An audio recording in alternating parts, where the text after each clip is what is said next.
bolide è spezzato in due nell'impatto. Centauro di 39 anni vola per 20 metri, muore in ospedale poco dopo il ricovero. Il testimone: è stato un attimo. Già denunciato per la busta con proiettile alla sindaca di Arzignano, il 53enne responsabile del gesto si è presentato davanti al municipio inveendole contro e costringendola ad allontanarsi. Avere un nuovo colpo alla baby gang che rapinava e pestava coetanei e i turisti. Altri 11 minorenni individuati riprendevano le aggressioni e le postavano sui social. Tra 15 anni mancherebbero 50.000 lavoratori nella Marca trevigiana, il dato allarmante da una ricerca della CISL. Scenario apocalittico, servono immigrati.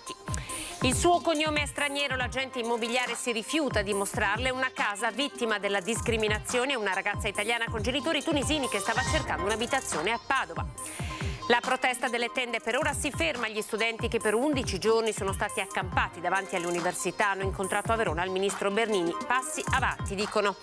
La prossima settimana le tappe venete del Giro d'Italia, le città attraversate dalla carovana rosa si preparano alla festa sportiva. TG del Veneto, buonasera, ben ritrovati. Partiamo, come avete sentito dai titoli della cronaca, siamo nella Marca trevigiana, precisamente nel comune di Carbonera. Un incidente mortale purtroppo poco dopo l'ora di pranzo. Andiamo a vedere i dettagli. Un uomo di 39 anni ha perso la vita mentre stava andando a lavorare. La moto spezzata in due vicino il casco, i pezzi della due ruote sparsi sulla carreggiata. Il Centauro è volato per una ventina di metri finendo sulla pista ciclabile. Le sue condizioni sono apparse subito gravissime. Gli operatori del SUEM 118 hanno tentato l'impossibile per strapparlo alla morte. Trasportato in ospedale, il suo cuore ha cessato di battere poco dopo. La vittima è Saimir Ginica, 40 anni, residente a San Biagio di Callalta. L'ennesima tragedia della strada. È accaduto in via Duca d'Aosta, a Mignagola di Carbonera. L'auto, una Fiat Punto guidata da una ventenne dipendente della De Longhi, stava viaggiando in direzione Olmi quando ha svoltato a sinistra per parcheggiare l'auto proprio poco distante la sua azienda. In quel momento dalla direzione opposta è arrivata la moto. L'impatto devastante. Dopo lo schianto la due ruote, ormai a terra, è scivolata nell'altra corsia appoggiandosi ad un furgone. Io ho solo visto l'incidente davanti a me e ho frenato e la moto che si è lentamente avvicinata al furgone, tutto qua. Ho visto proprio questo incidente, è stata una questione di attimi. Il ragazzo è volato fino in fondo lì. Io non l'ho visto, ho solo visto una volta che era a terra. Sotto shock sia la ventenne che è uscita dall'abitacolo illesa che il giovane alla guida del furgone che si è visto arrivare la moto contro. Sì, è stato un bel botto. Saimir lavorava presso l'azienda Atena Carbonera. La sua passione erano le moto. Era partito da San Biagio per andare a lavorare, così come la ventenne. Anche lei doveva iniziare il suo turno presso la De Longhi. Come ogni giorno stava cercando di parcheggiare. Ha svoltato a sinistra proprio quando è arrivata la due ruote. Un attimo si è consumata la tragedia. La procura di Treviso aprirà un'inchiesta. La giovane sarà indagata per omicidio stradale. Il magistrato di turno ha disposto il sequestro di entrambi i mezzi. Siamo ad Arzignano dopo la busta con proiettile, nuove minacce al sindaco Alessio Bevilacqua. L'uomo presunto responsabile si è ripresentato in comune. Una paura che prende forma e si concretizza stamattina quando il 53enne presunto responsabile delle minacce perpetrate ai danni del sindaco di Arzignano, Alessia Bevilacqua, che si era vista recapitare una lettera con un proiettile, si è ripresentato sotto al comune inveendo, come riferisce il vice sindaco. Questa mattina il presunto responsabile della busta con proiettili inviata al sindaco Alessia Bevilacqua inspiegabilmente si è presentato di nuovo sotto il comune, inveendo, gridando, perché cercava appunto un contatto con il sindaco.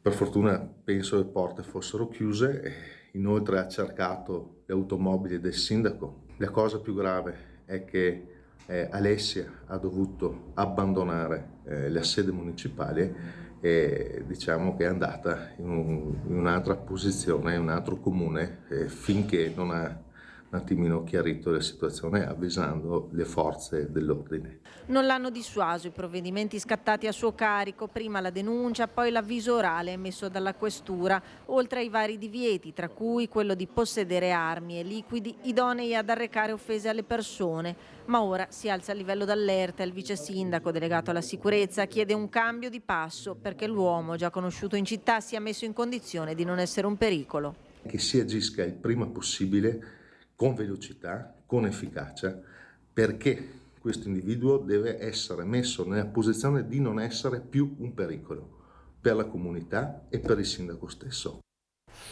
Siamo a Verona, nuovo colpo della baby gang che rapinava e pestava coetanei e turisti. Ci sono 11 ragazzini individuati.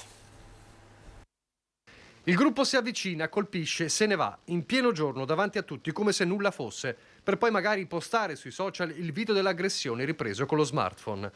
Era un modus operandi frequente quello della baby gang che già il 17 marzo scorso la squadra mobile di Verona aveva cominciato a smantellare bloccando 5 giovani maggiorenni responsabili di violenze in città tra l'agosto 2021 e il settembre 2022. Ora altri 5 giovanissimi, questa volta minorenni, sono stati raggiunti da misure cautelari, 3 collocamenti in comunità e 2 permanenze domiciliari. Inoltre verranno denunciati altri 6 minorenni ritenuti responsabili per gli stessi fatti. La baby gang era dedita a rapine e furti di catenine d'oro, portafogli, orologi, smartphone e biciclette ai danni sia dei coetanei che di turisti, oltre che di spaccio di stupefacenti. Temuti per la loro violenza e la loro spregiudicatezza, la banda picchiava le vittime, a volte anche riprendendo i pestaggi con gli smartphone e postandoli sui social. Un'arroganza costata cara, anche attraverso quelle immagini, infatti la polizia è riuscita a individuarli e bloccarli. 2 minorenni sono stati arrestati dopo aver rapinato un ragazzino al Luna Park. Questa volta siamo ad Albignasego, provincia di Padova. 17 anni uno e 15 l'altro, giovanissimi, non hanno esitato a trasformare una serata al Luna Park in un momento di terrore per un altro ragazzino di appena 14 anni. I baby bulli lo hanno preso di mira, lo hanno bloccato per farsi consegnare il portafoglio, ma al rifiuto di quest'ultimo l'hanno preso a pugni e a calci finché non sono riusciti a strappargli il borsello che conteneva pochi euro, i gettoni per le giostre. Il 14enne aggredito ha chiamato il papà, che a sua volta ha subito allertato i carabinieri. I militari intervenuti immediatamente al Luna Park sono riusciti ad individuare i 2 bulli che dopo la rapina stavano continuando a girare nell'area delle giostre. I 2 minorenni hanno tentato di scappare ma sono stati bloccati e arrestati. Nelle loro tasche ancora il borsello con i soldi e i gettoni. I 2 sono stati portati al centro di prima accoglienza per minorenni di Treviso. Dovranno rispondere di rapina aggravata in concorso. Padova, le negano una casa perché ha un cognome tunisino, lo sdegno del sindaco Sergio Giordani. Il suo cognome è tunisino e per questo motivo l'agente immobiliare si è rifiutato di mostrarle una casa. La triste storia di discriminazione è capitata ad una ragazza italiana con genitori tunisini che stava cercando un'abitazione a Padova. A denunciare il fatto è stato proprio il sindaco della città euganea con una lettera dai toni molto amareggiati. La giovane, dipendente dell'Università di Padova con contratto a tempo indeterminato, nata a Reggio Emilia, studia all'Università di Venezia, aveva scritto una mail al sindaco. La ragazza, dopo aver visto l'annuncio immobiliare, pensava di aver trovato una casa ideale, ma appena la gente ha visto il suo nome l'ha gelata con una frase inqualificabile e discriminatoria. Lei ha un cognome straniero per cui non può far parte della lista delle persone che possono anche solo visitare l'appartamento. Se vuole le faccio vedere un condominio dove ci sono altri stranieri. A nulla sono valse le spiegazioni della ragazza, che è italiana a tutti gli effetti. Il sindaco di Padova ha espresso solidarietà alla giovane, augurandole di costruire presto una vita felice in città. Queste cose accadevano in Alabama negli anni 50 e non sono degne di una città civile ed inclusiva qual è Padova, con un'università che da 8 secoli è simbolo di libertà e accoglienza, ha commentato Giordani. Quanto accaduto va chiamato con il proprio nome: razzismo, chiude il sindaco, augurandosi che anche i rappresentanti delle agenzie immobiliari della città condannino questo atto discriminatorio.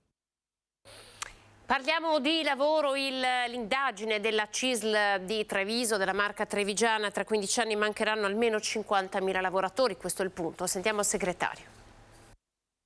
Noi pensiamo che se non si farà nulla nei prossimi 15 anni assisteremo a una situazione apocalittica per il semplice motivo che mancherà forza lavoro, ma la forza lavoro disponibile invecchierà. Parla di scenario apocalittico Massimiliano Paglini alla presentazione della ricerca sul ricambio generazionale nel mercato del lavoro nella provincia di Treviso, ed i dati parlano chiaro: tra 15 anni nella Marca mancheranno 50.000 lavoratori, e se già oggi sia nel privato che nel pubblico si sconta una crescente carenza di figure professionali di tutti i tipi, dagli operai specializzati agli autisti ai camerieri fino ai medici e agli infermieri, lo scenario che si prospetta è allarmante. Per arrivare a questi numeri la ricerca ha incrociato dati demografici ed occupazionali, calcolando chi tra 15 anni ne avrà 18 e quindi potenzialmente entrerà nel mercato del lavoro e chi invece tra 15 anni ne uscirà avendo oggi tra i 52 e i 67 anni. Facendo questa sottrazione veniamo quindi ai 76.000 potenziali persone mancanti in tutta la provincia di Treviso. Abbiamo poi applicato il tasso di occupazione che nella provincia è del 66,1% e abbiamo così il dato finale di circa 50.000 lavoratori e lavoratrici potenzialmente mancanti in tutto il territorio. Il calo della natalità produrrà effetti sempre più evidenti e drammatici, con una crescita esponenziale della popolazione anziana. Gli over 65 tra 20 anni saranno il 34% della popolazione totale ed un drastico calo dei giovani che saranno solo l'11%. Necessari, secondo la CISL, interventi rapidi. Innanzitutto con un intervento strutturale, quindi rafforzando le politiche al sostegno alla famiglia, alla natalità, alla parità di accesso al lavoro, con lavoro stabile a tempo indeterminato per le persone, donne e uomini che decidono di investire nella carriera professionale, ma parallelamente si deve fare un intervento rapido, urgente sull'arrivo di lavoratori dall'estero, per il semplice motivo che se anche funzionassero le misure sulla natalità e il sostegno alla famiglia ci vorranno 20 anni perché questo funzioni. Bisogna superare la logica della propaganda e gestire i flussi migratori con intelligenza. Qualità della vita prima ancora di uno stipendio adeguato, così cambia lo scenario, ce lo racconta Veneto Lavoro. Il welfare aziendale in Veneto fa segnalare un'inversione di tendenza rispetto al passato. Il trend dell'era post-Covid è quello di prediligere il benessere lavorativo al salario. Dunque, per la maggior parte dei lavoratori è più importante avere tempo libero e condizioni di lavoro flessibili piuttosto che il classico aumento di stipendio. Ormai i lavoratori quello che chiedono non è più salario, ma è tempo libero, è la qualità della vita, è la sensazione che valga più l'istante rispetto a un tempo lungo della vita. Oggi non si parla più quindi di salario, ma di welfario, è una nuova terminologia che identifica un modo nuovo di far lavoro. Proprio nel nostro territorio si è svolta una vera e propria maratona di eventi organizzata da Veneto Welfare e promossa da Veneto Lavoro e Regione del Veneto per riflettere sulle tematiche del welfare. Credo diventi sempre più importante proprio per le difficoltà create dall'era Covid. Il tessuto produttivo è cambiato, le relazioni sociali sono cambiate, le esigenze probabilmente familiari e anche educative, nel caso nostro specifico di questo contesto, sono profondamente cambiate, per cui un dialogo aperto e un confronto attivo diventa assolutamente fondamentale. La cosa più interessante che abbiamo comunicato in questi giorni è che in pochi anni siamo passati dal 33% al 42% di adesione alla previdenza complementare pensionistica. Un aspetto importante che conferma come i lavoratori in Veneto abbiano deciso di utilizzare il sistema della pensione complementare di natura contrattuale per poter sostenere l'impegno futuro di uscita dal mondo del lavoro. Intanto protestano i lavoratori precari dello IOV e dell'Istituto Zooprofilattico. Vediamo. In questi giorni, per una motivazione di natura tecnica, a livello di Parlamento non è passata la disposizione per la stabilizzazione dei ricercatori del supporto alla ricerca dell'area sanità. Questa è la denuncia dei sindacati per colpa di un cavillo. In 120 ricercatori di IOV, Istituto Zooprofilattico delle Venezie, non vedranno i loro contratti stabilizzati. Noi pensiamo e chiediamo veramente a tutti un aiuto anche al Veneto, anche alla Presidente Zaia, che si faccia portavoce in Consiglio Stato Regioni e anche direttori scientifici di dire che questa cosa è inammissibile. La delusione è tanta da parte dei lavoratori precari. Questa volta sembrava fatta perché alla Camera i deputati avevano votato alla maggioranza l'approvazione di questo emendamento che permetteva la stabilizzazione di tutti i lavoratori della ricerca. Sinceramente è stato stralciato questo emendamento per una pura questione tecnica e ha lasciato nell'amarezza moltissimi lavoratori che effettivamente l'unica cosa da dire era ci speravano moltissimo. La ricerca pubblica in Italia rischia di perdere centinaia di addetti. Ci sono persone che hanno anni e anni di precariato alle spalle. Io a questo punto quasi quasi potrei dire che sono tra quelli che ne ha meno alle spalle, perché comunque ci sono appunto dei colleghi che arrivano a 25-30 anni di precariato. Possibili tensioni domani a Padova, dove è stata annunciata la presenza del leader di estrema destra Roberto Fiore. Massima allerta domani a Padova dal punto di vista dell'ordine pubblico, perché è stata annunciata la presenza alle 10:30 del leader di Forza Nuova Roberto Fiore per una conferenza stampa davanti alla prefettura. L'esponente del movimento di estrema destra viene a Padova dopo che l'onorevole del Partito Democratico Alessandro Zan ha annunciato un'interrogazione parlamentare al ministro dell'Interno Piantedosi per l'apertura del circolo Bucranio all'interno della sede di Forza Nuova all'Arcella in via Dal Santo. La sua presenza come sempre crea allerta per le possibili contestazioni da parte dei centri sociali. Forza Nuova è più viva che mai e si prende il suo posto nelle piazze a fianco del popolo, hanno scritto in una nota i membri del direttivo veneto, ricordando l'anno in carcere trascorso da Roberto Fiore dopo la manifestazione a Roma e l'assalto contro la sede della CGIL. Pochi secondi di pubblicità, tra poco. TG Veneto, ben ritrovati, ripartiamo da Padova con la protesta degli studenti che si ferma dopo 11 giorni. Oggi alle 11 l'incontro con il ministro Bernini.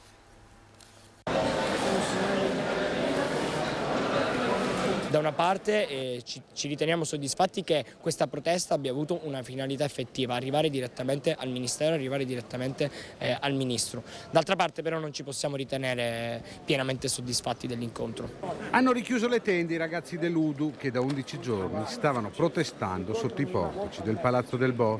Oggi a Verona una delegazione veneta ha incontrato il ministro dell'Università Anna Maria Bernini. Un incontro di un quarto d'ora dove il ministro ha spiegato che parte dei fondi del PNRR verrà utilizzato per finanziare un bando per la costruzione di studentati privati che garantiranno almeno un 15% di costi sul totale, dato in gestione agli enti regionali per il diritto allo studio.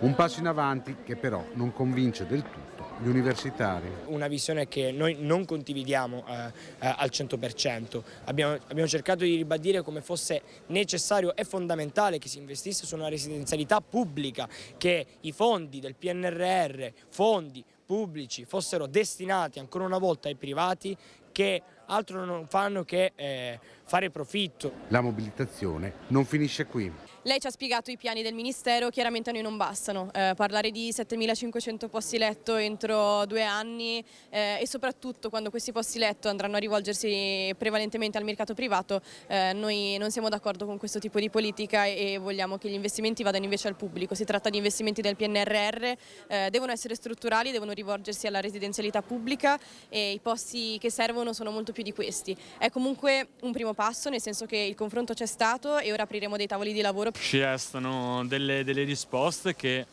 bisogna vedere se saranno concrete. Adesso abbiamo dei tavoli di lavoro con la Ministra e con le varie istituzioni, quindi speriamo che si arrivi a una soluzione concreta. In questi giorni sono state molte le istituzioni che si sono confrontate con i manifestanti. Manca però il confronto con la Regione. Ancora una volta la Regione non ci ha risposto, non ha risposto anche a quelle che è il simbolo, la protesta di queste settimane, e ci chiediamo effettivamente cosa serve per fare in modo che la Regione, che ha la piena responsabilità sul diritto allo studio e sulla residenzialità, possa effettivamente dialogare con le rappresentanze studentesche e investire effettivamente. Giro d'Italia, tutto pronto per la 17ª tappa con il passaggio proprio in Veneto mercoledì prossimo. Conto alla rovescia per il transito del Giro d'Italia che il 24 maggio attraverserà nel Vicentino anche Bassano, Rosà e Rossano nella 17ª tappa Pergine-Valsugana-Caorle. Un evento atteso da tantissime persone che seguiranno il passaggio dei campioni delle due ruote. La città ai piedi del Grappa sarà divisa in due, da Campese sino a via Carpellina, con relative chiusure delle strade da mezzogiorno alle 14:45. Il Giro d'Italia passerà lungo la Campesana, attraverserà il Ponte Nuovo, Viale De Gasperi, via Cristoforo Colombo, via Carpellina, per poi andare a Rosà, Rossano e lasciare la provincia di Vicenza verso Treviso. Chiusa anche la statale 47 Valsugana sino al centro di Rosà, qui traffico interdetto verso Rossano con divieto di transito lungo la regionale 245. Chiusure che andranno a ripercuotersi inevitabilmente pure sulle attività che si affacciano sulle strade in questione. Le aziende che si trovano in questo tratto saranno impossibilitate in quelle 2 ore sia a ricevere i fornitori, sia a far partire i camion dei clienti, ma soprattutto gli operai non potranno lasciare le aziende o per il cambio turno o per la pausa pranzo. Sì, quindi viene lanciato un appello proprio anche a loro per un'organizzazione. Sì, l'appello è auto-organizzatevi in qualche modo, fate in modo che gli operai spostino i turni di lavoro o in qualche modo possano fruire della pausa pranzo in sede. Il transito del Giro andrà a influire anche sugli orari scolastici. Le scuole del territorio verranno chiuse alle ore 11, eccetto per quelle classiche osserveranno il tempo pieno. Trasporto scolastico adeguato anche a questi nuovi orari. Adeguato e garantito, assolutamente. E allora non resta che attendere il passaggio del flusso rosa. È tutto per questa edizione del Telegiornale del Veneto, tra poco invece quello di Venezia, siamo alle previsioni del tempo. Grazie per averci seguito, arrivederci.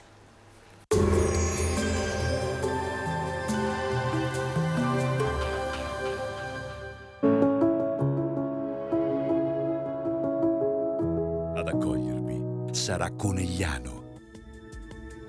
Bentrovati al meteo. Una perturbazione influenza il tempo sul nostro territorio che nella giornata di sabato 20 maggio sarà a tratti instabile. Vediamo insieme i dettagli. Sul Veneto qualche schiarita al mattino, poi cielo più nuvoloso con qualche pioggia sui monti ma fin verso le pianure. Fenomeni meno probabili tuttavia sulle zone costiere e più interne della nostra regione. Venti tesi dai quadranti nord-orientali.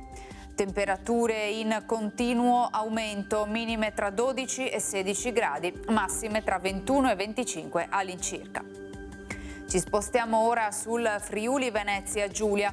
Anche in questo caso avremo possibili schiarite temporanee. Nel pomeriggio rovesci sparsi, più probabili in montagna, ma possibili appunto anche sul resto della regione. Soffierà bora moderata in pianura e sulla costa. Temperature minime tra 15 e 16 gradi, massime sui 24-25 gradi. Infine diamo uno sguardo al Trentino Alto Adige, dove permarranno condizioni di variabilità con molte nubi e locali rovesci, soprattutto nel corso del pomeriggio. Temperature minime intorno ai 14-15 gradi, massime sui 20-22 gradi all'incirca. Dal meteo di Antenna 3 per ora è tutto, grazie per l'attenzione. Arrivederci.